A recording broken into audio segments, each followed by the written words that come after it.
चलिए करते हैं क्वेश्चन नंबर 3। यहाँ पर लिखा है कि ई लिमिटेड है और इनके पास 10,000 इक्विटी शेयर है, 10 रुपए का एक शेयर है। 1,000 प्रेफरेंस शेयर है और वो 12% वाले हैं। प्रॉफिट आफ्टर टैक्स 60,000 है।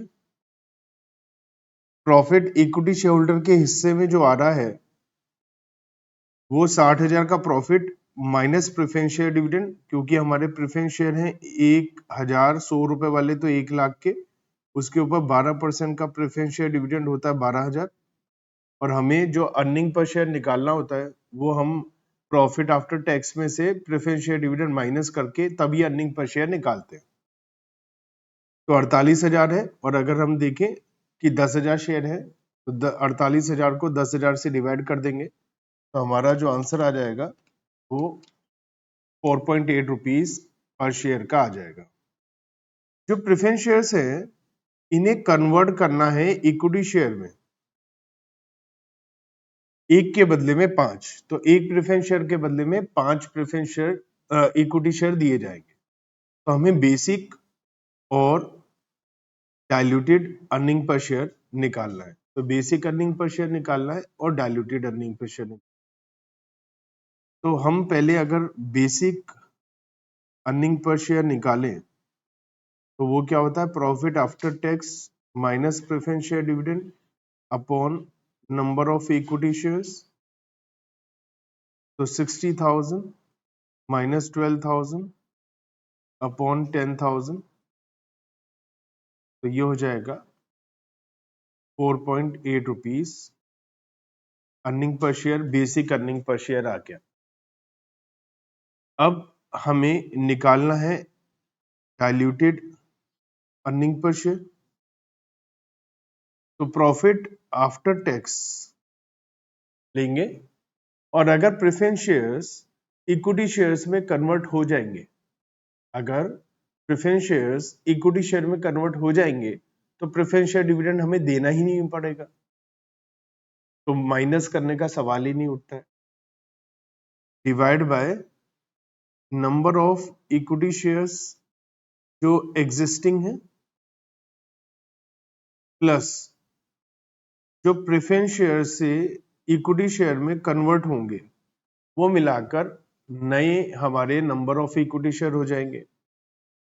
तो जब हमारे प्रेफरेंस शेयर इक्विटी शेयर में कन्वर्ट हो जाएंगे तो प्रॉफिट आफ्टर टैक्स और माइनस प्रेफरेंस शेयर डिविडेंड जो होगा वो जीरो हो जाएगा, क्योंकि प्रेफरेंस शेयर से इक्विटी शेयर में कन्वर्ट हो जाएंगे।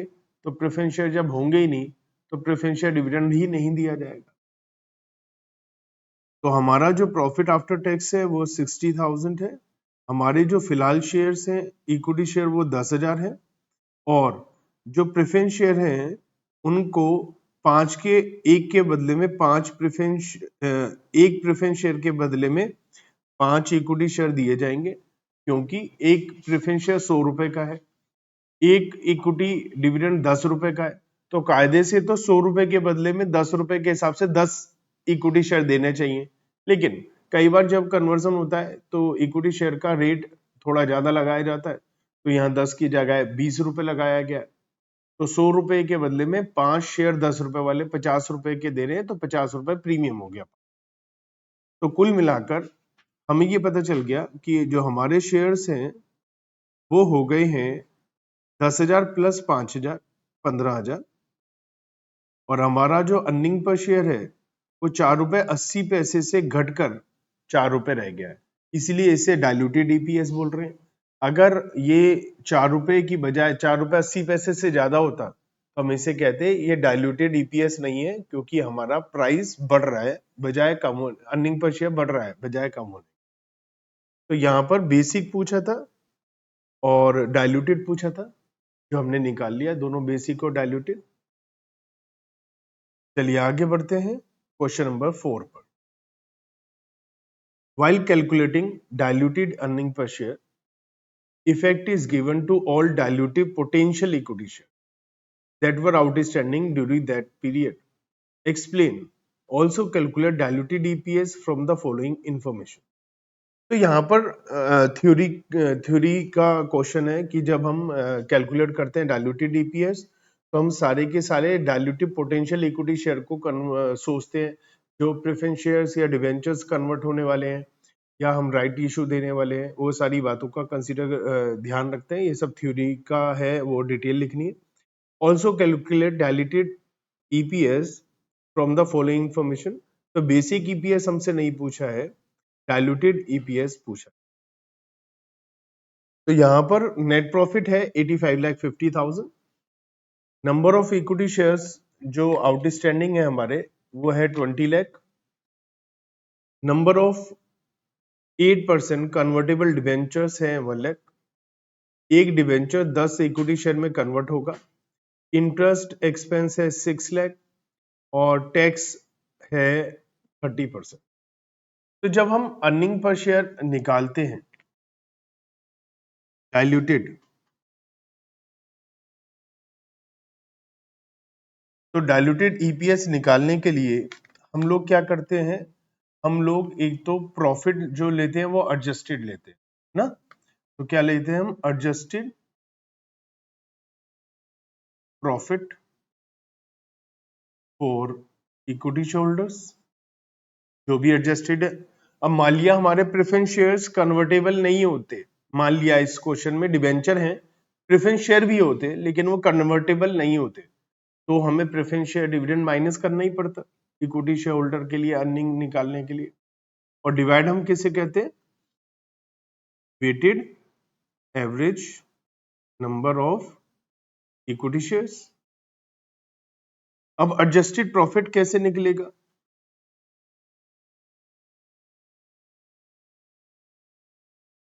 After conversion of debentures to equity shares. जब हम डिबेंचर को इक्विटी शेयर में कन्वर्ट कर देंगे तो हमारा एडजस्टेड प्रॉफिट कैसे आएगा। फिलहाल जो हमारा एडजस्टेड प्रॉफिट है वो है 85,50,000। ठीक है। Generally conversion potential equity share की वजह से जनरली हमारा अर्निंग आफ्टर टैक्स बढ़ जाता है। यहां क्यों बढ़ेगा, पिछले क्वेश्चन में इसलिए बढ़ गया था, प्रेफरेंस शेयर डिविडेंड नहीं देना पड़ेगा। यहां क्यों बढ़ेगा कि जब डिबेंचर इक्विटी शेयर में कन्वर्ट हो जाएंगे तो इंटरेस्ट नहीं देना पड़ेगा, और जब इंटरेस्ट नहीं देना पड़ेगा तो प्रॉफिट बढ़ेगा। तो क्या कर देते हैं, प्लस इंटरेस्ट। लेकिन क्योंकि ये प्रॉफिट आफ्टर टैक्स है, ये क्या है, प्रॉफिट आफ्टर टैक्स, तो इसमें जब हम प्लस करेंगे तो इंटरेस्ट आफ्टर टैक्स प्लस करना पड़ेगा। पिछले क्वेश्चन में प्रेफरेंस शेयर डिविडेंड था, वो ऑलरेडी आफ्टर टैक्स ही होता है हमेशा। प्रेफरेंस शेयर डिविडेंड हमेशा प्रॉफिट आफ्टर टैक्स में से दिया जाता है, लेकिन इंटरेस्ट प्रॉफिट बिफोर टैक्स में से होता है, और इसमें टैक्स का एडजस्टमेंट होता है। वो कैसे करेंगे, बहुत ही सिंपल है। इंटरेस्ट कितना है, तो इंटरेस्ट बिफोर टैक्स 6 लाख है, इसमें से टैक्स माइनस कर देते हैं 30%, 1,80,000। तो इंटरेस्ट आफ्टर टैक्स हमारा 4,20,000 हो जाएगा। तो 4,20,000 रुपए से हमारा प्रॉफिट आफ्टर टैक्स बढ़ जाएगा, तो ये बढ़कर हमारा हो जाएगा 89,70,000। ये शॉर्टकट मेथड है। एक लॉन्ग कट भी होता है, मैं वो भी समझा देता हूं आपको, लेकिन आपको एग्जाम में ऐसे ही करना चाहिए। देखिए मैं क्या कर सकता हूं, प्रॉफिट आफ्टर टैक्स दिया हुआ है 85,50,000, मैं यहां से प्रॉफिट बिफोर टैक्स निकाल लू, 85,50,000 डिवाइड बाय 70%, क्योंकि 30% का टैक्स है, तो ये जो प्रॉफिट आफ्टर टैक्स है ये 70% रहा होगा, तो मैं इसे 70% से डिवाइड करके प्रॉफिट बिफोर टैक्स निकाल लेता हूँ। तो कितना आ गया, 1,22,14,286। अब इसमें क्योंकि ये प्रॉफिट बिफोर टैक्स है, तो मैं इसमें इंटरेस्ट बिफोर टैक्स ही ऐड कर देता हूँ, जो कि 6 लाख है। तो ये हो जाएगा 1,28,14,286। ये एडजस्टेड प्रॉफिट बिफोर टैक्स हो गया। इसमें से टैक्स माइनस कर दूंगा 30%, तो प्रॉफिट आफ्टर टैक्स आ जाएगा। इसका 70% निकाल देता हूं,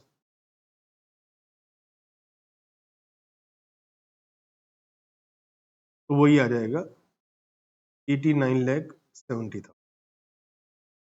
ठीक है, तो मैंने क्या करा, पहले प्रॉफिट बिफोर टैक्स निकाला, फिर इंटरेस्ट बिफोर टैक्स ऐड कर दिया, फिर टैक्स माइनस कर दिया। लेकिन मैं आपको राय नहीं दूंगा ऐसा करिए, आप सिंपल करिए, आंसर सेम ही आएगा। तो नेट ऑफ टैक्स इंटरेस्ट को ही प्लस माइनस कर दीजिए। अब हमारे जो potential weighted average equity shares हैं वो क्या है, हमारे एग्जिस्टिंग, जो हमारे पास एग्जिस्टिंग शेयर्स हैं वो हैं 20 लाख। ठीक है, 20 लाख है। अब हमें क्या करना है, ऐड करने हैं जो हमारे इक्विटी शेयर्स आ रहे हैं कन्वर्ट होने के बाद। इस क्वेश्चन में एक हिडन इंफॉर्मेशन है, वो क्या है वो समझते हैं। देखिए, हमारे इक्विटी डिबेंचर्स जो थे वो थे 1 लाख, और एक डिबेंचर 100 रुपए का था, और उसके ऊपर जो इंटरेस्ट था वो 8% था, तो ये बैठता है 8 लाख। ठीक है, लेकिन क्वेश्चन में बोला है कि इंटरेस्ट एक्सपेंस इस साल का है 6 लाख। तो इसका मतलब जो डिबेंचर है वो साल के अंत में, बिल्कुल 12 महीने के बाद कन्वर्ट होने की बजाय थोड़ा जल्दी कन्वर्ट हो गए, पूरे साल का इंटरेस्ट हमें नहीं देना पड़ रहा। तो कितने महीने का इंटरेस्ट देना पड़ रहा है हमें, तो जो इंटरेस्ट हमें देना पड़ रहा है 6 लाख रुपए देना पड़ रहा है, पूरे साल का 8 लाख है। तो देखें तो ये कितना आ रहा है, 9 महीने का। इसका मतलब 9 महीने के बाद आपके डिबेंचर्स कन्वर्ट हो रहे हैं किसमें, इक्विटी में। तो ये इंपॉर्टेंट बात है, एक आपको ध्यान रखनी है। कितना आता है, 8% के हिसाब से हमारा 8 लाख आता है ना, और हमारे जो इंटरेस्ट है वो 9 महीने का हम दे रहे हैं। इसका मतलब अगर हम ये एज्यूम करें कि जो साल है वो 1 अप्रैल को शुरू हो रहा है ना, और ईयर एंड कब हो रहा है, 31 मार्च को, तो 1 जनवरी को कन्वर्ट हो रहे हैं।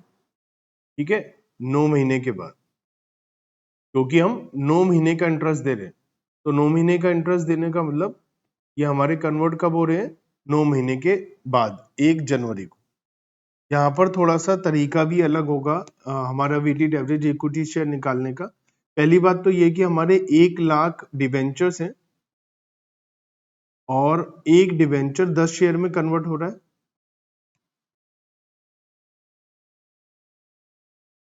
तो 10 लाख हमारे पास इक्विटी शेयर्स आ जाएंगे कन्वर्ट होकर।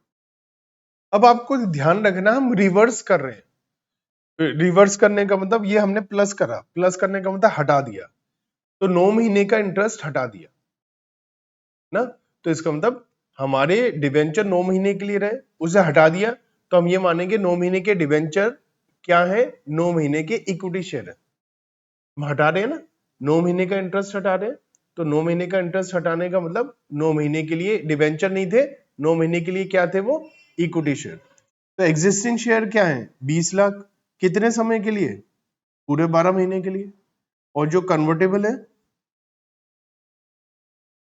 10 लाख, वो कितने महीने के लिए है, 9 महीने के लिए, क्योंकि 9 महीने के लिए डिबेंचर थे, उनकी बजाय हमारे इक्विटी शेयर आ रहे हैं। तो इसको ऐड करके डिवाइड बाय 12 कर देंगे, तो weighted average number of equity shares आ जाएंगे हमारे पास। तो कितना आ रहा है, जल्दी से कैलकुलेट करके बताइए,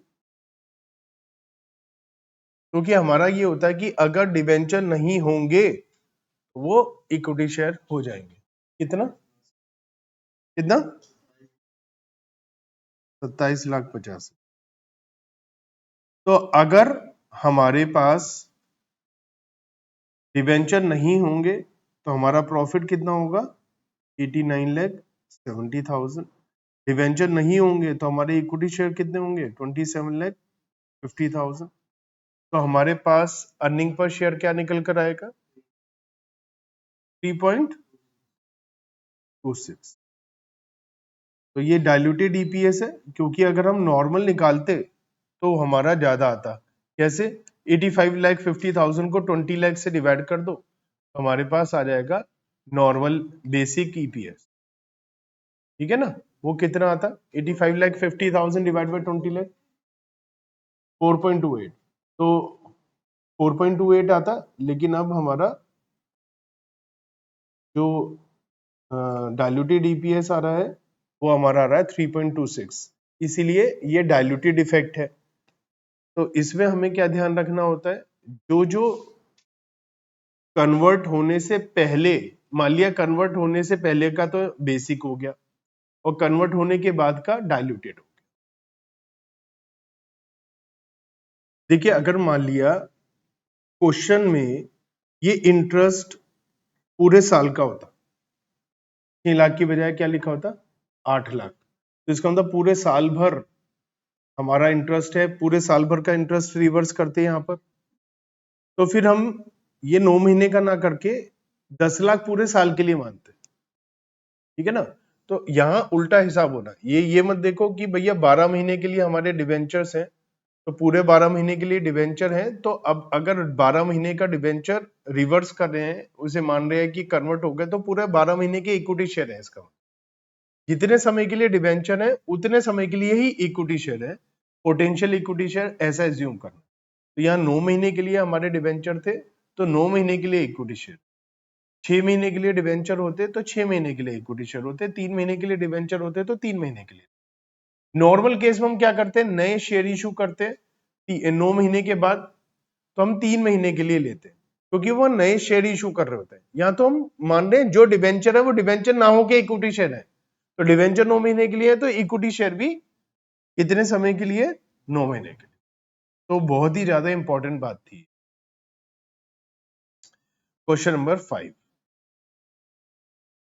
एफ लिमिटेड के पास 50 लाख इक्विटी शेयर्स है, 1 जनवरी को नेट प्रॉफिट हुआ है 1 करोड़ रुपए। एफ लिमिटेड के पास में कन्वर्टेबल डिवेंचर्स हैं। अब ये जो कन्वर्टेबल डिवेंचर्स हैं ये बताया नहीं इंटरेस्ट कितना है, तो मतलब पूरे साल भर के लिए ही है, अभी कन्वर्ट नहीं हुए इस साल के दौरान, तो इसका मतलब पूरे 12 महीने का है। तो हम डिवेंचर से जब कन्वर्ट करेंगे तो इक्विटी शेयर भी पूरे 12 महीने के लिए ले लेंगे। तो यहां पर बेसिक ईपीएस निकालते हैं, तो अर्निंग है हमारी 1 करोड़ और इक्विटी शेयर्स हैं 50 लाख, तो 2 रुपए बेसिक ईपीएस आ गया हमारा। डाइल्यूटेड ईपीएस निकालते हैं, डाइल्यूटेड ईपीएस के लिए एडजस्टेड प्रॉफिट लेते हैं और पोटेंशियल इक्विटी शेयर लेंगे। अब एडजस्टेड प्रॉफिट निकालने के लिए प्रॉफिट आफ्टर टैक्स में 1 करोड़ का दिया हुआ है, इसमें ऐड कर देंगे interest on debentures net of tax ना। तो हमारा जो डिवेंचर्स हैं वो 1 लाख है 100 रुपए वाले, तो 1 करोड़ रुपए के डिवेंचर हो गए।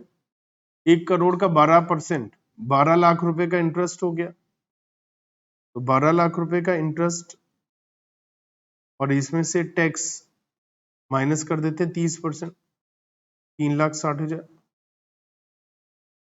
तो कितना आया 8,40,000।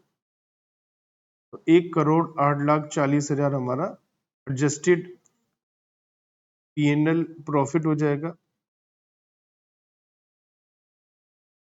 अब इक्विटी शेयर्स हमारे एग्जिस्टिंग है 50 लाख और 1 लाख डिबेंचर्स हैं और एक डिबेंचर 10 इक्विटी शेयर में कन्वर्ट हो रहा है तो 10 लाख ही हो जाएंगे। तो 50 लाख पहले ही है और 10 लाख और हो जाएंगे तो कितने शेयर हो जाएंगे हमारे 60 लाख।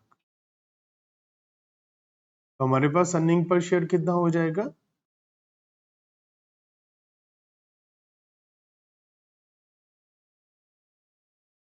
तो ये डायल्यूटेड ईपीएस हो गया।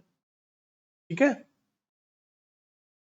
तो अब हम बात करते हैं order in which potential equity shares to be considered.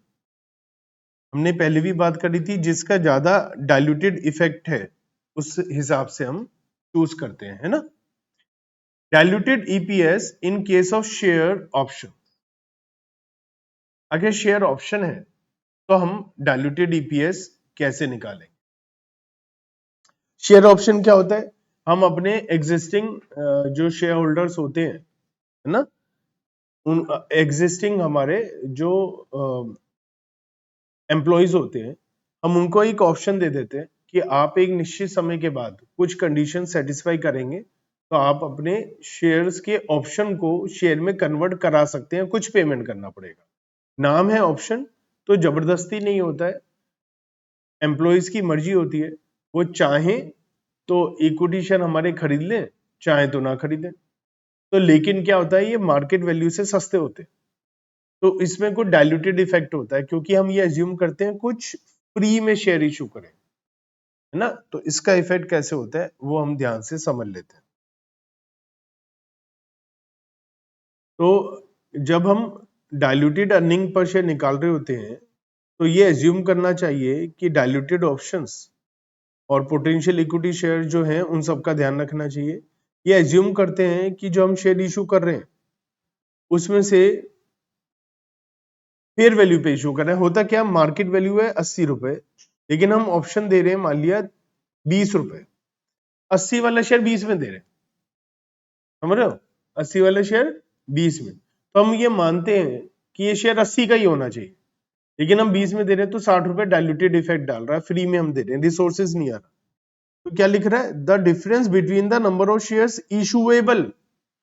अब देखो कायदे से शेयर इशू कितना होना चाहिए था, 80 रुपए का एक, कितना शेयर इशू होना चाहिए था, एक, लेकिन हम 20 रुपए का दे रहे हैं तो 80 रुपए में हम कितने शेयर इशू कर रहे हैं, तो जो 3 शेयर्स फालतू में इशू कर रहे हैं, जस्ट लाइक बोनस हम फ्री में दे रहे हैं। तो ये लिखा है the difference between the number of shares issuable, कि कितने शेयर इशू होने चाहिए थे, एक, लेकिन नंबर ऑफ शेयर्स जो इशू कर रहे हैं, कितने इशू कर रहे हैं, 4। तो जो डिफरेंस है वो हम मानेंगे कि एक शेयर 80 रुपए में इशू किया है और 3 शेयर फ्री में इशू करे, तो हम 20-20 रुपए के हिसाब से 4 शेयर दे रहे हैं 80 रुपए वाले, मार्केट में 80 रुपए का एक शेयर है, तो एक की बजाय हम 4 दे रहे हैं। तो ये मानते हैं कि एक शेयर 80 वाला 80 में दे रहे हैं और 3 शेयर फ्री में दे रहे हैं, ऐसा हम एज्यूम करते हैं। Options and other share purchase arrangement are diluted when they would result in the issue of equity share for less fair value.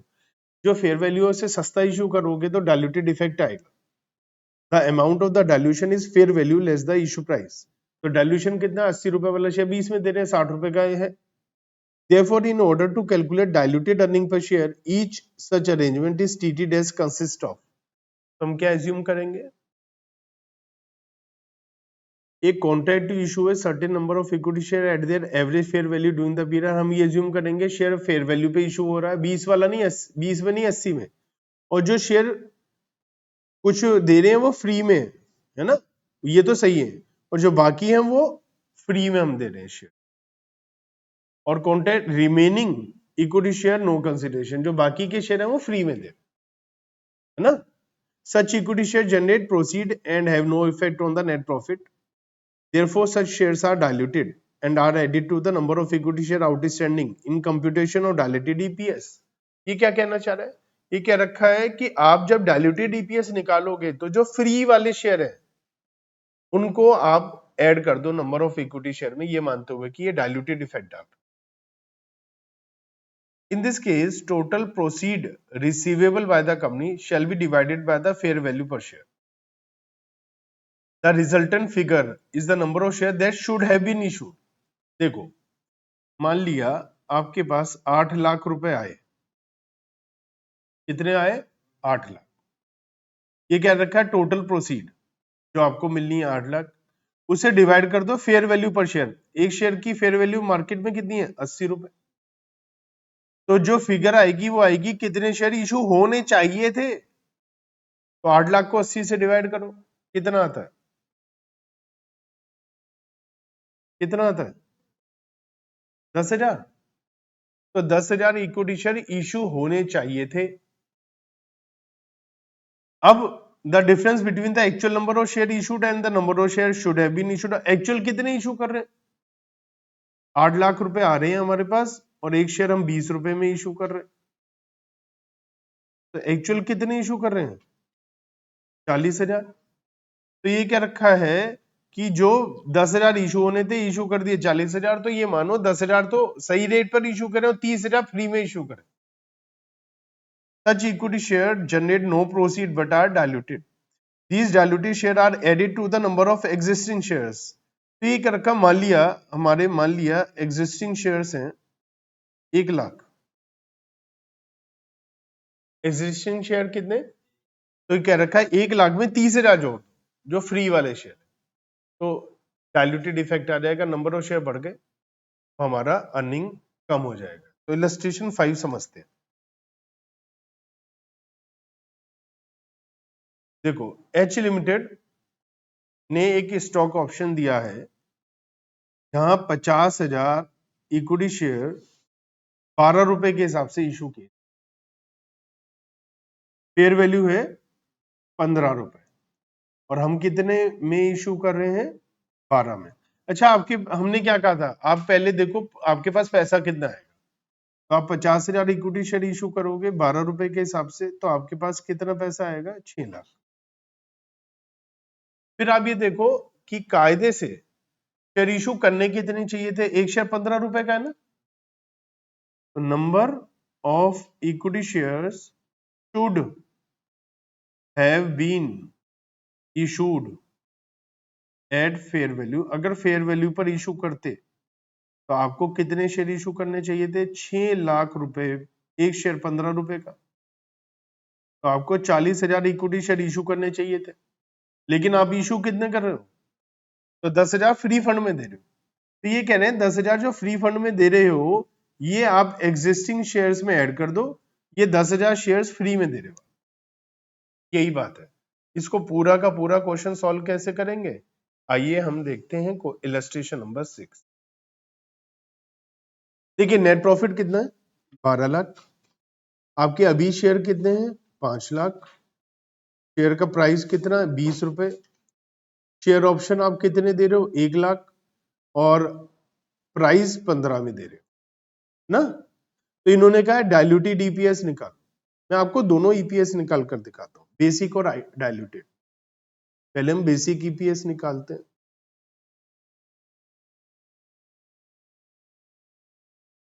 तो बेसिक ईपीएस जो निकालना है हमें, वो क्या है? अब आपकी इनकम कितनी है? 12 लाख, है ना। और आपके वेटेड एवरेज शेयर्स कितने हैं? 5 लाख, है ना। तो आपका बेसिक ईपीएस कितना है? लेकिन अब पूछा है डायल्यूटेड, है ना। अब डायल्यूटेड की बात करें, डायल्यूटेड में आपका प्रॉफिट 12 लाख ही है ना। तो बेसिक तो यहां पर भी निकाल कर दिखा दिया, कोई उसकी पूछा नहीं था, लेकिन निकाल कर बता दिया। अब हम डायल्यूटेड की बात करते हैं। डायल्यूटेड के लिए हमने क्या बात करी थी? डायल्यूटेड ईपीएस निकालने के लिए हम एग्जिस्टिंग शेयर्स, तो एग्जिस्टिंग शेयर कितने हैं? 5 लाख। इसमें ऐड कर देंगे जो शेयर्स फ्री में इशू करें। अब फ्री में कितने इशू करें उसके लिए मैं वर्किंग नोट निकालता हूं। तो उसके लिए क्या करो? सबसे पहले स्टेप नंबर 1, अब देखो प्रोसीड्स कितनी आ रही है आपके पास। कितना पैसा आ रहा है, तो आप 1 लाख शेयर इशू कर रहे हो और 15 रुपए के हिसाब से इशू कर रहे हो, तो आपके पास कितना पैसा आ रहा है, 15 लाख ना। फिर आप देखो step number 2, shares should have been issued, कितने शेयर इशूड किए जाने थे एट फेयर वैल्यू, तो 15 लाख रुपए में 20 रुपए के हिसाब से 75,000 इक्विटी शेयर इशू करने चाहिए थे। आपको शेयर कितने इशू करने चाहिए थे, 75,000, और आपने इशू कितने कर दिए, 1 लाख। तो एक्स्ट्रा शेयर्स कितने इशू करे आपने, आपने 25,000 शेयर एक्स्ट्रा इशू कर दिए। यही आप जो फ्री में शेयर दिए, यही तो आपके एक्स्ट्रा, यही तो डाइल्यूटेड इफेक्ट है, तो इसे आप ऐड कर दो यहाँ ना, तो आपका डाइल्यूटेड इफेक्ट आ जाएगा और अर्निंग पर शेयर कितना आ जाएगा, 2.29। ठीक है, तो आपका जो बेसिक ईपीएस है 2.40 रुपए, वो घट के 2.29 रुपए रह गया डाइल्यूटेड ईपीएस। तो डाइल्यूटेड ईपीएस का कॉन्सेप्शन में आया, जब भी डाइल्यूटेड ईपीएस निकालेंगे in case of options, in case of, देखो बोनस का सिस्टम अलग है। बोनस में क्या होता है, हम ये मानते हैं जो भी रिपोर्टिंग पीरियड है उसमें सबसे पहले दिन हमने इशू करा, चाहे 2 साल पुरानी बात हो चाहे 3 साल। जब हम ऑप्शन की बात करेंगे तो हम ये देखेंगे कि कितने शेयर्स फ्री में इशू हुए हैं फेयर वैल्यू और एक्चुअल वैल्यू को कंपेयर करके, और उसी को डाइल्यूटेड ईपीएस के समय ऐड करेंगे। और जो राइट इशू है वो अलग मेथड है। राइट इशू के लिए हम एक राइट का कन्वर्टेबल फैक्टर निकालकर उसे अलग तरीके से करते हैं, उसका मेथड थोड़ा सा अलग है करने का, तो हम वो अलग तरीके से करते हैं, ये अलग तरीके से करते हैं, तो सबका एक अलग मेथड है और सिस्टम है। ठीक है ना, चलिए हम बात करते हैं इलस्ट्रेशन नंबर, इसके बाद इलस्ट्रेशन 7 है ना, इलस्ट्रेशन नंबर 7 की बात करते हैं। तो राइट शेयर्स की बात करते हैं। देखिए राइट शेयर्स में थोड़ा सा अलग मेथड है ना, right shares are generally issued at a price less than market value fair value, ये भी वही है कायदे से। तो देखो राइट इशू भी ऑप्शन की तरह ही हुआ या नहीं, राइट इशू भी सस्ते में इशू कर रहे हो, ऑप्शन भी सस्ते में इशू कर रहे हो, तो इसमें भी एक, लेकिन इन्होंने कहा इसमें एक एलिमेंट है बोनस का। इसमें किस चीज का एलिमेंट है, बोनस का। वहां पर हमने क्या कहा, बोनस का एलिमेंट नहीं बोला, रीजन वो हम किसको देते हैं, एम्प्लॉयज को, है ना, और ये किसे दे रहे हैं, एग्जिस्टिंग इक्विटी शेयरहोल्डर्स को। तो जब हम एग्जिस्टिंग इक्विटी शेयरहोल्डर को दे रहे हैं और उन्हें कोई बेनिफिट दे रहे हैं तो हम कहेंगे बोनस दे रहे हैं, लेकिन वहां एम्प्लॉयज था इसलिए हम उन्हें बोनस नहीं कह रहे, है ना। तो आपको क्या करना पड़ेगा, कुछ ना कुछ यहाँ चेंजेस करनी पड़ेंगी for the purpose of basic EPS. तो आपको क्या करना है, computation of theoretical x right price, एक एडजस्टमेंट फैक्टर निकालना पड़ेगा और अर्निंग पर शेयर निकालना। अब ये क्या है, क्यों कर रहे हैं ये, याद करो बोनस के केस में हमने क्या कहा था, हम ये मानते हैं बोनस की हमने शुरुआत से इशू कर, उस वजह से, है ना। तो यहाँ फॉर्मूला क्या है वो देख लेते हैं, फिर उस फॉर्मूले को अप्लाई कैसे करेंगे वो भी देख लेंगे। तो राइट इशू से पहले जो भी हमारे आउटस्टैंडिंग शेयर है उनका क्या प्राइस था, प्लस राइट इशू करने पे कितना हमें पैसा मिला, पहले के शेयर का कितना प्राइस था अब कितना मिला, डिवाइड बाय टोटल शेयर्स, तो हमें पता चल जाएगा कि फेयर वैल्यू क्या आ गई राइट इशू के बाद। राइट इशू के बाद को एक्स राइट प्राइस बोलते हैं और राइट इशू से पहले के प्राइस को कम राइट प्राइस बोलते हैं। अभी न्यूमेरिकल क्वेश्चन आएगा उससे ज्यादा क्लियर हो जाएगा। फिर हम जो राइट कम राइट प्राइस और एक्स राइट प्राइस को कंपेयर करेंगे और एक एडजस्टमेंट फैक्टर निकालेंगे और फिर हम ईपीएस निकालेंगे। तो ये थोड़ा सा कैसे काम करता है उसके लिए हम इलस्ट्रेशन देखते हैं 7। इससे आपको सारी बातें क्लियर हो जाएंगी क्या करना है। देखो 1125 को आई लिमिटेड के पास में 5 लाख इक्विटी शेयर्स है जो आउटस्टैंडिंग है। 1 मार्च को इन्होंने 5 शेयर के बदले में एक राइट इशू करा 15 रुपए में, लेकिन मार्केट में प्राइस 21 है, तो 21 वाला शेयर 15 में इशू कर, सस्ते में इशू कर। नेट प्रॉफिट पिछले साल का 2024 का 11 लाख है और 2025 का 15 लाख है। हमें बेसिक ईपीएस निकालना है 2025 का और रीस्टेटेड ईपीएस निकालना है 2024 का। अब ये क्यों आ गया रीस्टेटेड? याद करो जब हमने बोनस इशू करा था तब भी हमने पिछले साल का रीस्टेटेड ईपीएस निकाला, क्योंकि हम ये एज्यूम करते हैं कि बोनस इशू हो रहा है पिछले साल की शुरुआत, तो पिछले साल की शुरुआत में ही हमने बेसिक ईपीएस को चेंज कर दिया था ताकि इस साल से कंपैरिजन हो पाए। यही काम अब भी करने वाले हैं, लेकिन हम सबसे पहले दो चीजों को कैलकुलेट करते हैं। एक तो दे ही रखा है कि कम राइट प्राइस, मतलब कम राइट प्राइस किसे कहते हैं? इशू से पहले का राइट। कम राइट प्राइस किसे बोलते हैं? Share price before right issue. Right issue से पहले का प्राइस वो तो हमें दे ही रखा है, कितना है? 21 रुपए। ये तो हमें दे ही रखा है क्वेश्चन में कि हमारा राइट से पहले का प्राइस क्या है? 21। अब हमें एक और चीज निकालनी है, वो क्या है? X right price. X right price क्या होता है? Price after right issue. Right issue के बाद का प्राइस। राइट इशू के बाद का प्राइस ये कैसे आएगा? बहुत आसान है। देखो हमने राइट किन को बोला है? 5 के बदले में 1। अब ध्यान से सुनना, बहुत आसान शॉर्टकट मेथड बता रहा हूं। 5 के बदले में 1 राइट इशू दे रहे हैं। 5 शेयर कौन से वाले हैं? 21 रुपए वाले। 5 शेयर बिफोर राइट जिनके पास है उन्हीं को तो राइट शेयर मिलेंगे। तो बिफोर राइट हमारा प्राइस है कितना है? एक शेयर का 21 रुपए का प्राइस। तो 5 शेयर वालों को एक राइट इशू दे रहे हैं और एक शेयर हम कितने में दे रहे हैं? 15 रुपए में दे रहे हैं। तो जिस आदमी के पास 5 शेयर है 21 वाले, उसको एक शेयर 15 रुपए में मिल जाएगा और उसके पास टोटल शेयर कितने हो जाएंगे? तो एवरेज प्राइस क्या आ जाएगा? यही फॉर्मूला था जो हमने लिखा था, ये रहा फॉर्मूला। ये यही फॉर्मूला है जो मैंने लिखा है शॉर्टकट में। ठीक है, क्या लिखा है देखो, फेयर वैल्यू इन्होंने क्या टोटल बेसिस पे, टोटल बेसिस है 5 लाख, तो यहाँ 5 लाख लिख लिया या 1 लाख।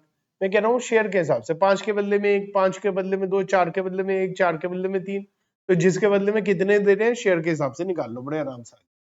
तो क्या आ गया प्राइस? ये क्या है? X right price. पता 21 रुपए का शेयर जो राइट से पहले का था, राइट की वैल्यू, वैल्यू ऑफ राइट 1 रुपया है और हमारा शेयर कितना हो गया? 20 का हो गया। अब आप ये देखो, पहले का शेयर कितने का था? 21। बाद का शेयर कितने का है? तो बाद वाला शेयर थोड़ा हल्का हो गया ना, उसकी वैल्यू कम हो गई ना। तो जहां पहले एक शेयर 21 का आता था, अब 21 रुपए में एक से ज्यादा शेयर आएगा या नहीं? ये अब शेयर कितने का हो गया? 20। तो इसी को हम क्या बोलते हैं? Adjustment factor. एडजस्टमेंट फैक्टर क्या है मालूम है? एडजस्टमेंट फैक्टर है कि पहले 21 रुपए में एक शेयर आता था, अब 20 रुपए का शेयर है, तो जो नया शेयर है वो पुराने के कितने के बराबर है? 1.05। पुराना शेयर 1 लोगे तो नया शेयर कितना आएगा? 1.05, कुछ एक्स्ट्रा आएगा। अब ये क्यों कर रहा हमने? ये इसलिए कि पिछले साल के शेयर को चेंज करना है, क्योंकि हम ये मान रहे हैं कि बोनस एलिमेंट शुरुआत से होता है, तो राइट इशू पिछले साल की शुरुआत में कर दिया हो तो क्या होगा? अब ध्यान से देखते हैं, क्या ओरिजिनल ईपीएस कितना था पिछले साल का? पिछले साल का ओरिजिनल कितना था ईपीएस?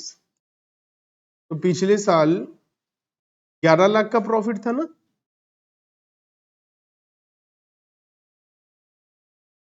और पिछले साल शेयर कितने थे? 5 लाख, है ना? तो 2 रुपए 20 पैसे हैं। तो पहले पिछले साल 2 रुपए 20 पैसे का एक शेयर पे अर्निंग आ रहा था, लेकिन अगर ये बोनस एलिमेंट पिछले साल की शुरुआत में ही आ जाता तो ये ईपीएस कम हो जाता, क्योंकि बोनस एलिमेंट से ईपीएस कम हो जाता। तो कितना हो जाता? तो हम क्या कहते हैं, रीस्टेटेड ईपीएस 2024 का ईपीएस चेंज कर देते हैं ताकि उसे इस साल से कंपेयर कर सके। तो पिछले साल की अर्निंग तो 11 लाख ही है ना? और हमने क्या कहा, इस साल जो शेयर है वो पिछले साल के एक शेयर में इस साल के एक्स्ट्रा शेयर आएंगे। इस साल शेयर एक्स्ट्रा हो गए ना, और ये माने ये पिछले साल ही हो गया, तो कितने शेयर हो जाते हैं हमारे? तो 11 लाख को 5,25,000 से डिवाइड कर देते, तो 2 रुपए 10 पैसे का शेयर है अर्निंग पर शेयर पिछले साल का। ऐसा एज्यूम करेंगे at the time of comparison, क्योंकि अगर हम 2.20 से कंपेयर करेंगे तो हमें लगेगा इस साल की अर्निंग कम हो गई है, लेकिन इस साल की अर्निंग कम नहीं हुई है, इस साल बोनस इशू करा। तो जब भी बोनस एलिमेंट होगा तो पिछले साल के शेयर का प्राइस चेंज हो जाएगा। अब करंट ईयर ईपीएस निकालते, इस साल का ईपीएस, है ना? इस साल की अर्निंग कितनी है?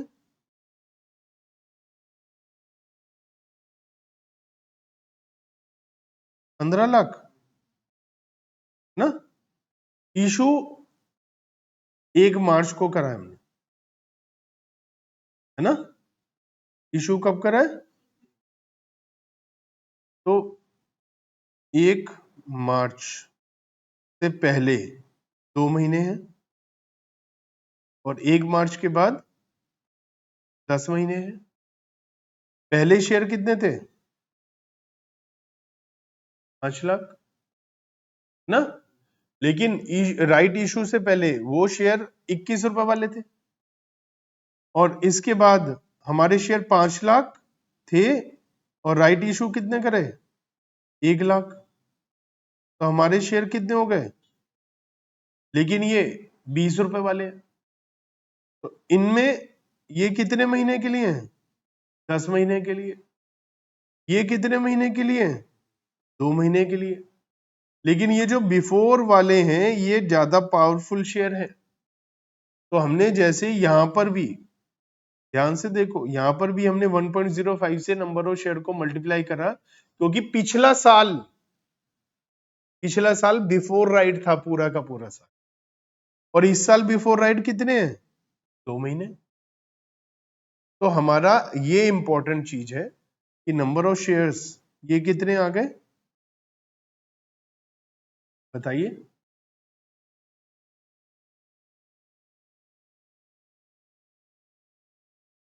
एटी 500। और ये कितने आ गए? 5 लाख। इसका मतलब हमें 15 लाख को 587,500 से डिवाइड करना, ताकि हम अर्निंग पर शेयर निकाल सके। कितना आ रहा है?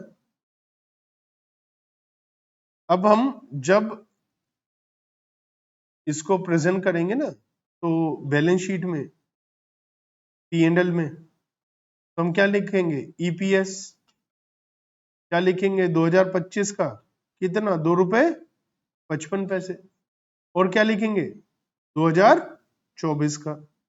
अब 2024 का 2 रुपए 20 पैसे नहीं लिखेंगे, 2 रुपए 10 पैसे, ताकि हम पता लगा पाए कि हमारी कंपनी कितनी ग्रो कर रही है।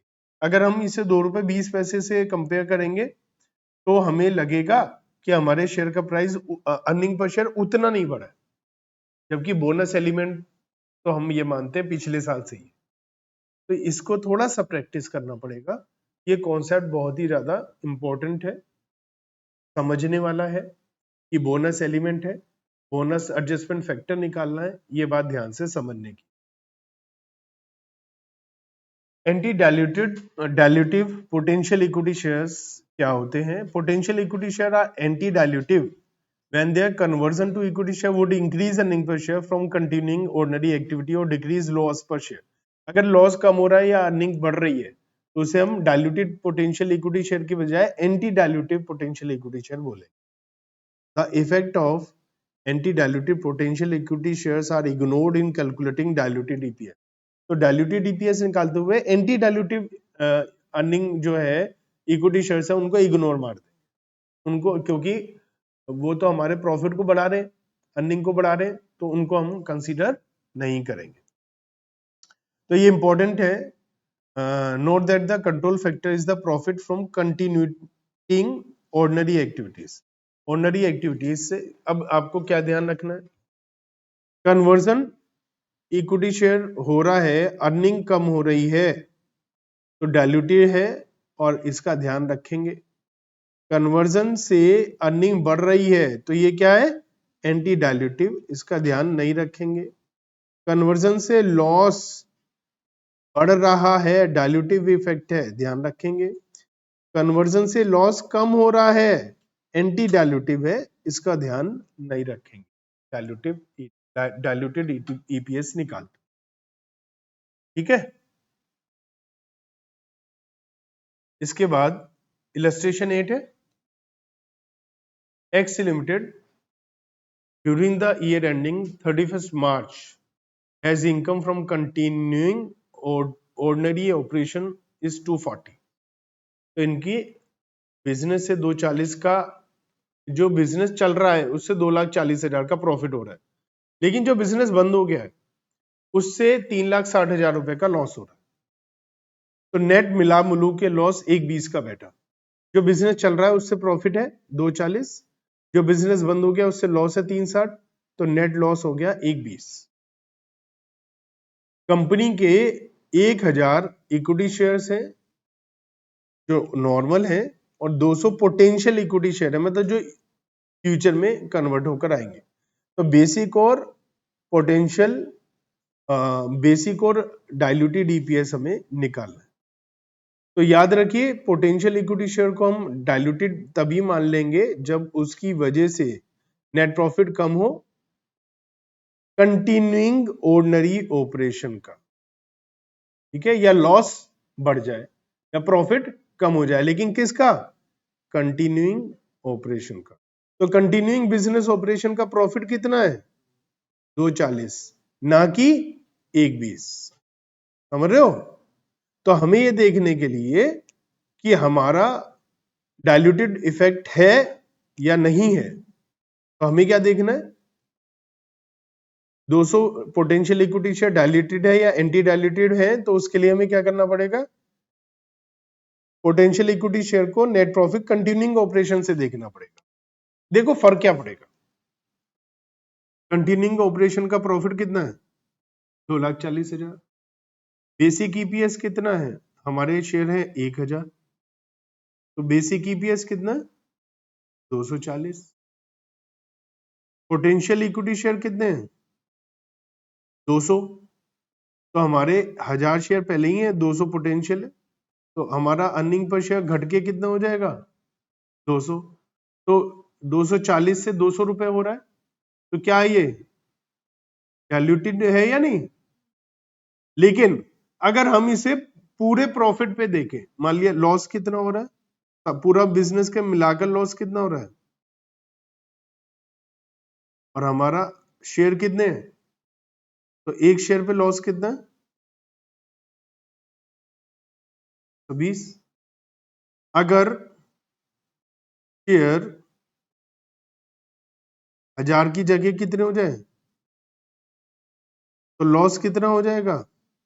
तो लॉस कम हो गया। अब लॉस कम होता है तो हम उसे एंटी डाइल्यूटिव बोलते हैं। लॉस बढ़ता है तो डायल्यूटिव बोलते हैं। अब यहाँ मुसीबत है, अगर हम कंटिन्यूइंग बिजनेस को देख रहे हैं तो डायल्यूटिव इफेक्ट आ रहा है, और अगर हम टोटल को देख रहे हैं तो ये एंटी डायल्यूटिव आ रहा है। तो क्या करना चाहिए? तो साफ साफ लिखा है, अभी अभी हमने पढ़ा है कि हमें कंटिन्यूइंग ऑपरेशन पे देखना है कि उसके ऊपर क्या इफेक्ट आ रहा है, और उसके बाद में हमें डिसाइड करना है कि डायल्यूटिव है या एंटी डायल्यूटिव है। देखो हमें क्या देखना है, यहां देखो क्या लिखा है, कंटिन्यूइंग ऑपरेशन। क्या लिखा है? कंटिन्यूइंग ऑपरेशन, हर जगह लिखा कंटिन्यूइंग ऑपरेशन। तो इसका मतलब हमें केवल कंटिन्यूइंग ऑपरेशन पे चेक करना है कि इसका इफेक्ट डायल्यूटिव है या एंटी डायल्यूटिव इफेक्ट है।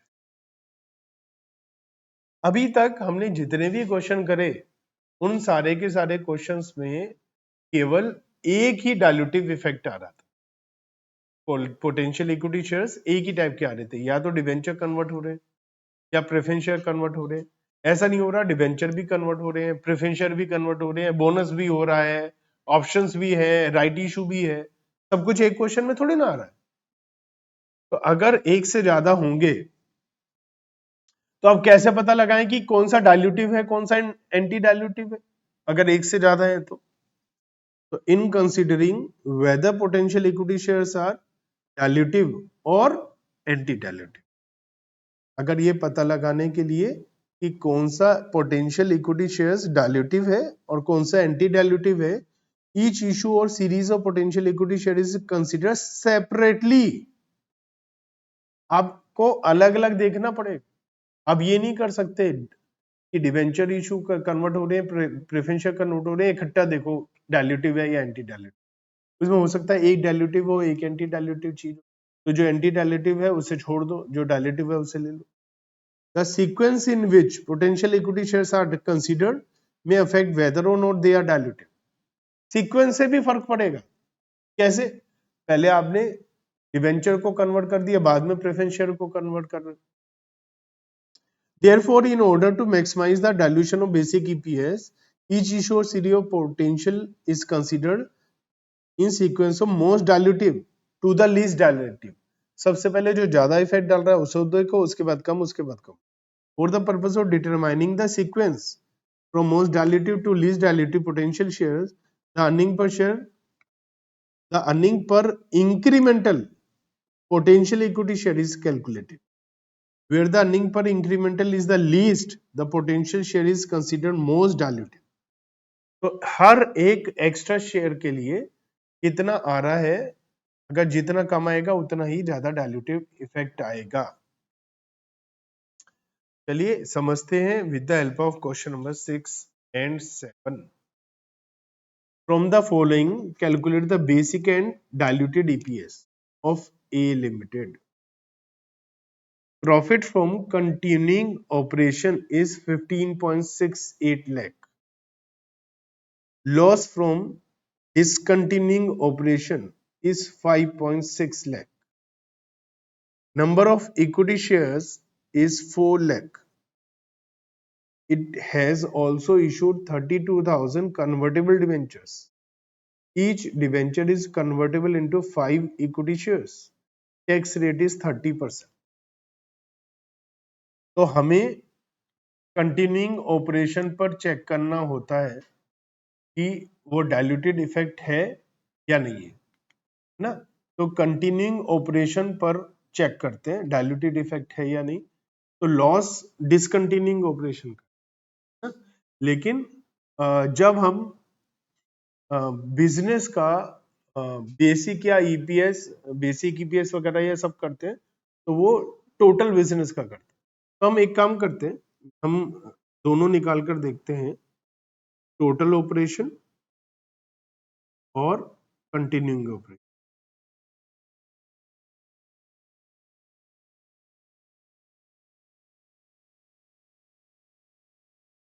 बेसिक ईपीएस, तो बिजनेस अगर हम टोटल देखें तो 15.68 लाख हमारा प्रॉफिट है, लॉस है 5.6।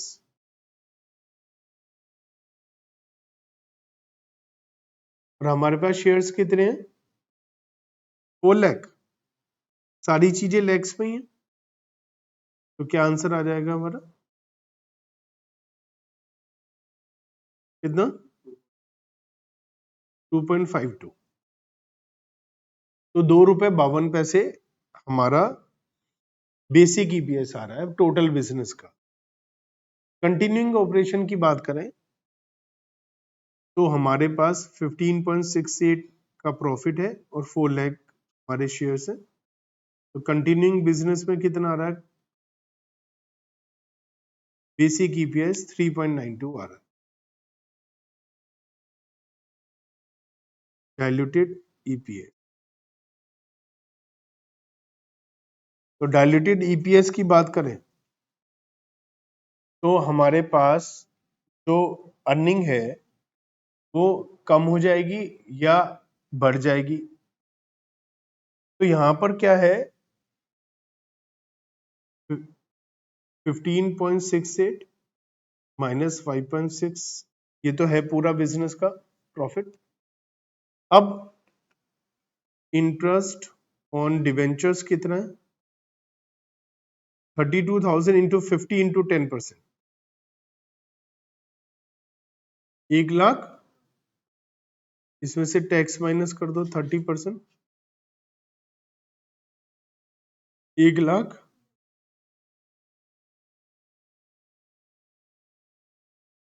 1,12,000 ऐड कर दिया। अब नंबर ऑफ इक्विटी शेयर्स कितने होंगे? पोटेंशियल इक्विटी शेयर्स, तो 32,000 इंटू 5,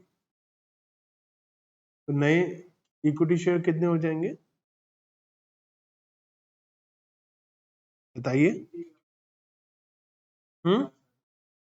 1,60,000 ना।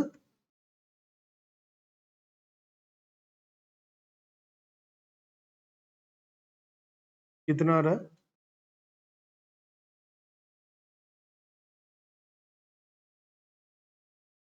हम्म 2 रुपए। तो पूरे बिजनेस पे भी डाइल्यूटेड इफेक्ट आ रहा है, क्योंकि नेट प्रॉफिट ही है हमारा जो अर्निंग पर शेयर से पूरा बिजनेस की वैल्यू कम हो रही है, ठीक है ना। लेकिन डाइल्यूटेड है या नहीं, ये प्रेजेंटेशन तो ये होगी, ये पूरे बिजनेस का दिखाया जाता है, लेकिन ये दिखाना है या नहीं, ये 1.6 डाइल्यूटेड इफेक्ट लेना है या नहीं, ये इस बात पे डिपेंड करेगा कि कंटिन्यूइंग ऑपरेशन का ईपीएस कम हो रहा है या नहीं, डाइल्यूटेड। यही तो बात करी थी। इफेक्ट किस पे देखेंगे? कंटिन्यू। अब यहां पर हमारा कितना था? 15.68 प्लस 1.12 डिवाइड बाय 4 प्लस 1.6, कितना आ रहा है? 3 रुपीज। तो क्या हो रहा है? डाइल्यूटेड है, डाइल्यूटिव इफेक्ट है। अगर सपोज ये डाइल्यूटिव इफेक्ट नहीं होता, ये क्या आता?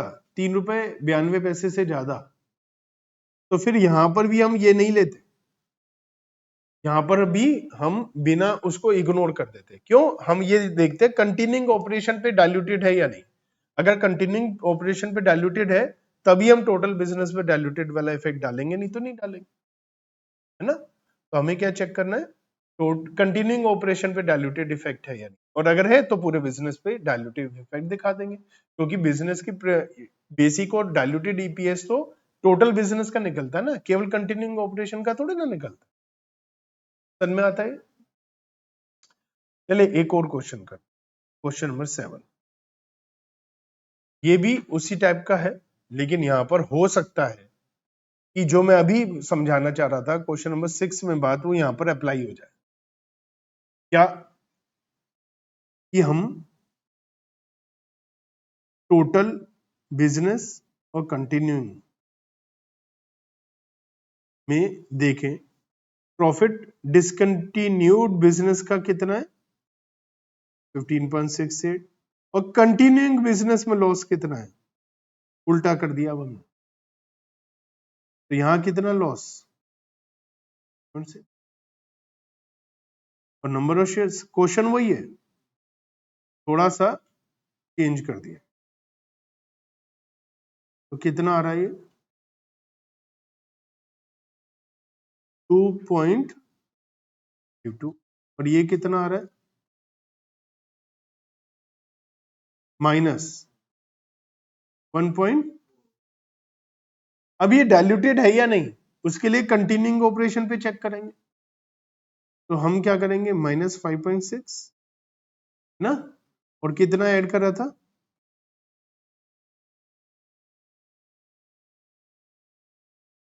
1.12 एंड 1.6 ना, 1.12 डिवाइड बाय, सही है, कितना आ रहा है माइनस में 0. तो लॉस को कम कर दिया। ये एंटी डाइल्यूटिव है। अब एंटी डाइल्यूटेड है तो हम लोग कंसीडर नहीं करेंगे इसको, बेसिक और डाइल्यूटेड सेम ही निकालेंगे। देखो यही मैं समझाना चाह रहा था, हम पूरे बिजनेस का ईपीएस और डाइल्यूटेड ईपीएस निकालते हैं। अब डाइल्यूटेड है या नहीं, डाइल्यूटेड है या नहीं, डाइल्यूटेड में लेना है या नहीं, ये किस बात पे डिपेंड करेगा कि हमारे कंटिन्यूइंग बिजनेस के प्रॉफिट को घटाए, अर्निंग पर शेयर को घटाए, या कंटिन्यूइंग बिजनेस के जो लॉस पर शेयर है उसको बढ़ाए। अब ये लॉस पर शेयर को घटा रहा है, तो ये क्या है एंटी डाइल्यूटिव। एंटी डाइल्यूटिव यहां से चेक नहीं करना है, अगर मैं टोटल पे चेक करता तो डाइल्यूटिव दिखाई देता, लेकिन हमें किस पे चेक करना है कंटिन्यूइंग बिजनेस पे। फिर अगर उस पे एंटी डाइल्यूटिव है तो उसे टोटल बिजनेस पे नहीं लेना है, और अगर कंटिन्यूइंग में डाइल्यूटिव है तो टोटल बिजनेस में लेना है। तो टोटल बिजनेस में डाइल्यूटिव या एंटी डाइल्यूटिव है उससे कोई लेना देना नहीं। समझ में आई बात? तो ये बहुत इंपॉर्टेंट था क्वेश्चन नंबर 7, जो हमें बता रहा है कि हमें कैफेड लेना है या नहीं लेना है। रीस्टेटमेंट, रीस्टेटमेंट होता है कि पिछले साल का अर्निंग पर शेयर वगैरह सबको चेंज करना। If the number of equity shares और potential equity share outstanding is increase as a result of bonus issue, हम पहले बात कर चुके हैं इस बारे में कि बोनस की वजह से क्या होता है रीस्टेट, पिछले सालों के भी ईपीएस को चेंज कर देते हैं, या शेयर स्प्लिट हो। अब एक बात बताओ, पिछले साल हमारे शेयर कितने 1 लाख, पिछले साल प्रॉफिट कितना है 10 लाख, तो हमारा अर्निंग पर शेयर कितना आ रहा है 10 रुपए। मान लिया इस साल हमने यही 1 लाख शेयर, एक शेयर को 10 टुकड़ों में बांट दिया और 1 लाख शेयर हमारे कितने हो गए 10 लाख। अब आप अर्निंग पर शेयर निकालो कितना, मान लिया अर्निंग 10 लाख ही हुआ, शेयर कितने 10 लाख, तो अर्निंग पर शेयर क्या आया, आपको लगेगा कंपनी बर्बाद हो गई, कंपनी बर्बाद हो गई। 10 रुपए का शेयर पिछले साल अर्निंग पर शेयर था, अब 1 रुपया रह गया, कंपनी बर्बाद है, बेचो शेयर। लेकिन असल में क्या हुआ, नंबर ऑफ शेयर चेंज हुआ, पिछले साल ये शेयर 10 रुपए का एक था, इस साल ये शेयर 1 रुपए का एक है। तो हम क्या करेंगे, पिछले साल को भी 10 लाख से डिवाइड कर, पिछले साल का क्या निकालेंगे, और इस साल अगर अर्निंग 12 लाख हो गई है तो 1 रुपया 20 पैसा आएगा, तो हम कहेंगे पिछले साल से 20% का ग्रोथ है। नहीं तो पिछले साल 10 लाख डिवाइड बाय 1 लाख करते 10 लाख, तो हम कहते कंपनी बर्बाद हो गई। तो इसलिए स्प्लिट करें या शेयर को कंसोलिडेट करें, बोनस हो, राइट इशू हो, हमें सबको एडजस्ट करना पड़ेगा पिछले साल को। इफ चेंजेस अगर after the balance sheet date but before the approval, अब मान लिया ये भी तो हो सकता है कि हमारी बैलेंस शीट बन गई, बैलेंस शीट कब बनी, बैलेंस शीट डेट क्या है इस मार्च, लेकिन हमारा अब ये बैलेंस शीट शो कब कर रहे हो आप, मान लिया 1 अगस्त, और आपने बोनस इशू या शेयर स्प्लिट वगैरह कब किया, मान लिया 30 जून को। तो आज की डेट में आप बैलेंस शीट दे रहे हो और आज की डेट में आप एक शेयर पुराना 31 मार्च वाला दिखा रहे हो 10 रुपए का, लेकिन आज की शेयर में तो 10 रुपए वाला शेयर एक में हो चुका है। तो क्या करें, देखो क्या कह रहा है ये अकाउंटिंग स्टैंडर्ड। अगर चेंजेस हुए हैं बैलेंस शीट डेट के बाद लेकिन अप्रूवल से पहले, मतलब 30 जून को, the EPS calculated for this financial statement and any prior period should be restated. कह रहा सबको बदल दो। देखो 31 मार्च को शेयर कितने का था, 10 रुपए का। 31 मार्च को शेयर कितने का था, 10 रुपए का बैलेंस शीट में, और शेयर कितने थे, 1 लाख। 30 जून को हमने क्या करा, एक शेयर कितने का कर दिया, 1 रुपए का, और शेयर नंबर ऑफ शेयर कितने कर दिए। अब हम 1 अगस्त को बैलेंस शीट दिखा रहे हैं पब्लिक को, तो अब हम ये नहीं कह सकते कि 31 मार्च को तो 10 रुपए का शेयर था, 1 लाख था, वही दिखाए, क्योंकि बैलेंस शीट 31 मार्च की है। कह रहे नहीं, बैलेंस शीट दिखा तो आज रहे हो, आज के हिसाब से ईपीएस है। पिछले साल का ईपीएस भी चेंज करो, इस साल का भी। समझ में आती है बात। फॉर एग्जाम्पल ए लिमिटेड ने बोनस इशू करे 2023 में, ठीक है, और पिछले 2 सालों का फाइनेंशियल रिजल्ट अब रिपोर्ट कर रहे हो आप, तो आप बोनस को कब मानोगे, 2021 के शुरू में इशू करा था, ऐसा मानो। ठीक है, बात समझ में आती है। Partly paid equity share are treated as a fraction of equity share. मान लिया 100 रुपए वाला शेयर है, 80 रुपए पेड अप है, तो इसको मानो ये जो है 20,000 शेयर है, तो एक शेयर 0.8 मानो, एक शेयर की जगह, क्योंकि 80 रुपए है 100 में से, या तो 80/100 कर लो या 0.8 मान लो, ऐसा करेंगे। तो पार्टली पेड अप को क्या मानते हैं, fraction. If company has issued equity share different denomination, कोई शेयर 10 का है, कोई 5 का, कोई 2 का, तो हम क्या करते हैं, सबको इक्विवेलेंट वैल्यू पे लाकर फिर वैल्यू निकालेंगे। सबको 1-1 रुपए वाला मान लो, ईपीएस निकालो 1-1 रुपए वाले की, फिर 5 वाले शेयर की 5 से मल्टीप्लाई कर दो, 10 वाले शेयर की 10 से मल्टीप्लाई कर दो। तो इस तरीके से करेंगे, ठीक है।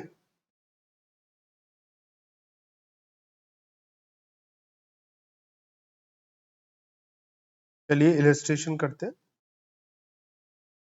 9 जी लिमिटेड है, 20 लाख इक्विटी शेयर्स हैं 1 जनवरी 2025 को। 1 अक्टूबर को इन्होंने 2 इक्विटी शेयर इशू करे, बोनस शेयर्स। एक शेयर नॉर्मल के बदले में 2 बोनस शेयर इशू करे। कब, 1 अक्टूबर। 2024 2025 दोनों को चेंज कर देंगे, क्योंकि बोनस तो हम सबसे पुरानी डेट का मानेंगे। तो हमसे बेसिक पूछा है ईपीएस 2025 का क्या है, बेसिक ईपीएस 2025 का क्या है, बताओ बच्चों। प्रॉफिट कितना 2025 का, 60 लाख। नंबर ऑफ शेयर कितने थे, 20 लाख, और एक के बदले में 2 बोनस शेयर हैं, तो 40 लाख बोनस शेयर। और ये मानेंगे ये तो पिछले साल के शुरू में इशू कर दिए, तो इस साल तो थे ही। तो हमारा बेसिक ईपीएस 2025 का क्या आ जाएगा, 1 रुपया। ठीक है, अब बात करते हैं, मैं आपको दोनों बातें बताता हूं। बेसिक ईपीएस जो 2024 का आपने निकाला होगा ओरिजिनली, वो कितना निकाला होगा, पिछले साल का प्रॉफिट कितना लिया था, 18 लाख। पिछले साल का प्रॉफिट शेयर कितने थे, 20 लाख, तो कितना आया था। लेकिन इसका अब कोई रोल नहीं है जैसे ही बोनस इशू होगा, क्योंकि ये इररिलेवेंट है। हमें क्या करना पड़ेगा, रीस्टेटेड ईपीएस 2024 का। तो हमारा प्रॉफिट कितना है, 18 लाख। शेयर हम मानेंगे बोनस शेयर कब इशू करे, पिछले साल के शुरू में, 20 लाख प्लस 40 लाख, तो कितना आया, 30 पैसे है। तो हम ये कह रहे हैं 30 पैसे से इस साल बढ़कर 1 रुपए की अर्निंग हो। नहीं तो हम क्या कहते, 90 पैसे से बढ़ के 1 रुपए भी। लेकिन देखो तो सही, पिछले साल प्रॉफिट 18 लाख था, इस साल 60 लाख है। तो हमने 4 से 5 गुना ज्यादा तरक्की करी है। तो ऐसे कैसे 90 पैसे से 1 रुपया हो गया, 30 पैसे से 1 रुपया हुआ। तो ऐसे हमें चेक करना, हमें क्या एज्यूम करना कि जो भी बोनस इशू है वो सबसे पहले इशू किया था। चलिए अब हम प्रेजेंटेशन की बात करते हैं। एक एंटरप्राइजेस को बेसिक ईपीएस बताना पड़ेगा, डायल्यूटेड ईपीएस भी बताना पड़ेगा पीएनएल में जो आप बनाएंगे। For each class of equity shares different right, सबका अलग अलग निकालना पड़ेगा, अलग अलग टाइप के इक्विटी शेयर हैं। तो an enterprise should present basic and diluted EPS with equal prominence for all period presented, सबके लिए दिखाना पड़ेगा। AS20 requires an enterprise to present basic and diluted EPS even if the amount disclosed are negative।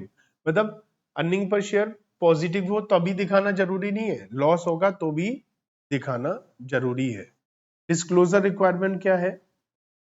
आपको profit loss, extraordinary items, basic EPS, diluted EPS, excluding extraordinary items दिखाना पड़ेगा। Extraordinary items AS5 में पढ़ेंगे। तो extraordinary items से जो हमेशा नहीं होती, बहुत कभी कभी होती, तो उससे पिछले साल तो हुई नहीं होंगे, वो इस साल हुई है, तो कंपैरिजन कैसे पॉसिबल होगा? तो उसको हटाकर, उसको बिना कंसीडर किए ही ईपीएस निकालना पड़ेगा।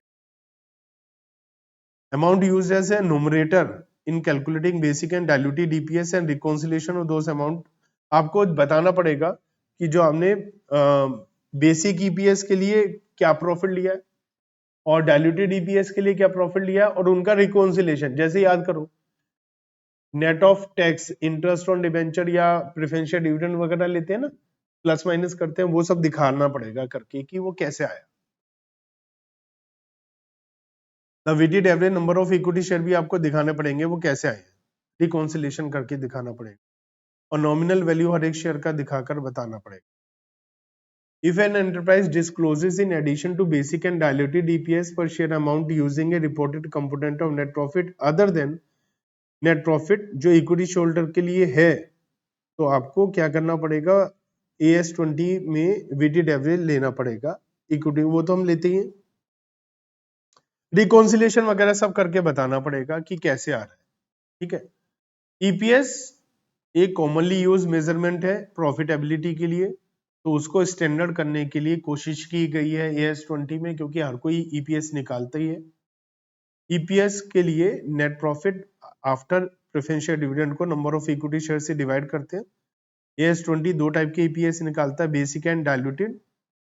बेसिक ईपीएस निकालने के लिए हम पीएनएल से लेते हैं, फिगर लेते हैं नेट प्रॉफिट की, लेकिन number of equity share weighted average लेते हैं। और जहां इक्विटी शेयर में कोई चेंज नहीं है, वहां पर in case there is no change in equity share during the period, तो number of share on the last day may be taken and weighted। मतलब मान लिया नंबर ऑफ शेयर चेंज है ही नहीं, तो जो आज शेयर है वही वेटेड एवरेज है, कोई चेंज ही नहीं हुआ ना। नहीं तो वेटेड एवरेज हम नंबर ऑफ डेज या मंथ के हिसाब से लेते हैं। For diluted EPS, the net profit or loss for the period and weighted average number of share are to be adjusted for the potential equity share, उसे convert कर देते हैं और केवल उन्हीं पोटेंशियल इक्विटी शेयर को कंसीडर करते हैं जिनका डायल्यूटेड इफेक्ट होता है, एंटी डायल्यूटिव को नहीं लेते। और कंटिन्यूइंग ऑपरेशन पे ही देखते हैं, याद है ना, कंटिन्यूइंग ऑपरेशन। ऑप्शन वारंट वगैरह को भी हम देखते हैं डायल्यूटिव है या नहीं। पोटेंशियल को एंटी डायल्यूटिव कब मानते हैं? जब वो ईपीएस कंटिन्यूइंग ऑपरेशन का बढ़ा दे या लॉस पर शेयर घटा दे, कंटिन्यूइंग ऑपरेशन का। तो ये अकाउंटिंग स्टैंडर्ड 20 था और बहुत ही ज्यादा इंपॉर्टेंट अकाउंटिंग स्टैंडर्ड है ये। न्यूमेरिकल इसमें बहुत है, मेरे हिसाब से एग्जाम में इसमें से जरूर आना चाहिए, क्योंकि ये प्रैक्टिकली भी बहुत ज्यादा यूज होता है और वैसे भी इंपॉर्टेंट है एग्जाम पॉइंट ऑफ व्यू से, लेकिन प्रैक्टिकली तो बहुत ही ज्यादा इंपॉर्टेंट है। प्रैक्टिकल लाइफ में, एक्चुअल लाइफ में आप निकालते हैं, तो इसको बहुत अच्छे से तसल्ली से करिएगा। मैंने भी कोशिश करी है बहुत आराम से एक एक पॉइंट को समझाने